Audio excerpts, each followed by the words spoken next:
बिस्मिल्लाह अस्सलाम वालेकुम। Welcome to cooking with अजवा।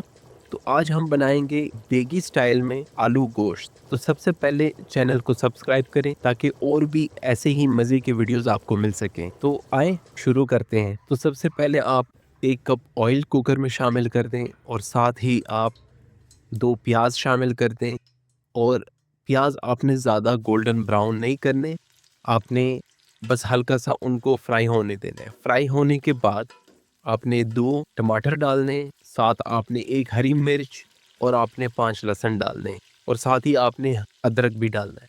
तो जैसे कि आपको वीडियो में नज़र आ रहा होगा, आपने अब उनको अच्छे से फ्राई करना है। तो ये जो आलू गोश्त देगी स्टाइल हम आज बना रहे हैं, अगर आपके घर में कोई बुज़ुर्ग है या कोई ऐसा जो कि बड़ा गोश्त नहीं खा सकता या नहीं पसंद करता, तो आज आपको एक सीक्रेट इंग्रेडिएंट बताएंगे जो कि आपके आलू गोश्त का जायका भी बेहतर करेगा और उससे ये पेट पे बोझ भी नहीं होगा। तो अब प्याज टमाटर लहसुन फ्राई करने के बाद आप इनको निकाल लें और आप साइड पे रख दें।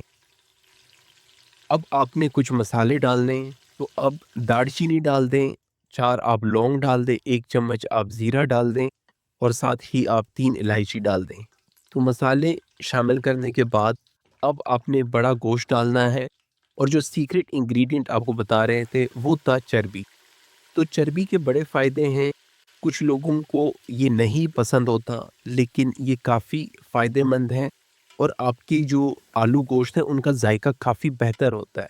तो वेजिटेबल ऑयल जो है आपके कुकिंग ऑयल, वो इतने फ़ायदेमंद नहीं है जितना आपका जो जानवर का चर्बी से जो तेल निकलता है वो ज़्यादा फ़ायदेमंद होता है और जायका भी खाने का काफ़ी बेहतर हो जाता है। तो अब हमने कुछ मसाले शामिल करने हैं। 1 चम्मच लाल मिर्च, 1 चम्मच धनिया, आधा चम्मच आपने हल्दी और कश्मीरी लाल मिर्च आधा चम्मच, साथ ही हस्बे जायका आपने नमक शामिल करना है। अभी इनको अच्छे से मिक्स कर लें। तो अब गोश्त और मसालों को अच्छे से मिक्स करने के बाद तो आपने जो टमाटर प्याज लहसुन आपने फ्राई किए थे उनको आपने जूसर में ब्लेंड करके आपने शामिल कर देना है और अब आप अच्छे से इनको मिक्स कर लें। तो अब आपने डालना है 1 लीटर पानी। 1 लीटर पानी डालने के बाद आपने कुकर अच्छे से बंद कर लेना है ताकि आपका जो गोश्त है वो अच्छे से पक सके। अब 45 मिनट कम से कम पकाने के बाद आप देख सकते हैं कि आपका जो गोश्त है वो काफ़ी नरम होगा। आपका जो चर्बी है गोश्त में वो सारा ऊपर आ चुका है। अब आप शामिल करें आलू और साथ आप शामिल करें 3 या 4 अदद हरी मिर्च और साथ ही आप आधा चम्मच काली मिर्च शामिल करें।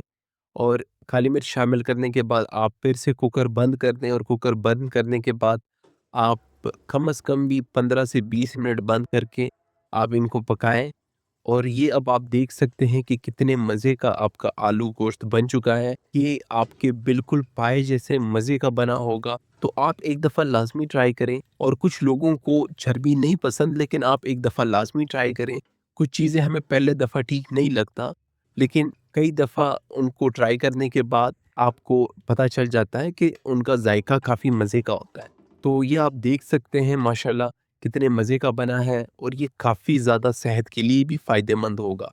तो ये आप देखिए कितने मज़े का बना है, आप लाज़मी एक दफ़ा ट्राई करें और हमें बताएँ कैसे बना है। तो रेसिपी अगर आपको पसंद आई तो चैनल को सब्सक्राइब करें, वीडियो को लाइक और कमेंट करें ताकि और भी रेसिपीज़ आपको दिखा सकें। जज़ाकल्लाह।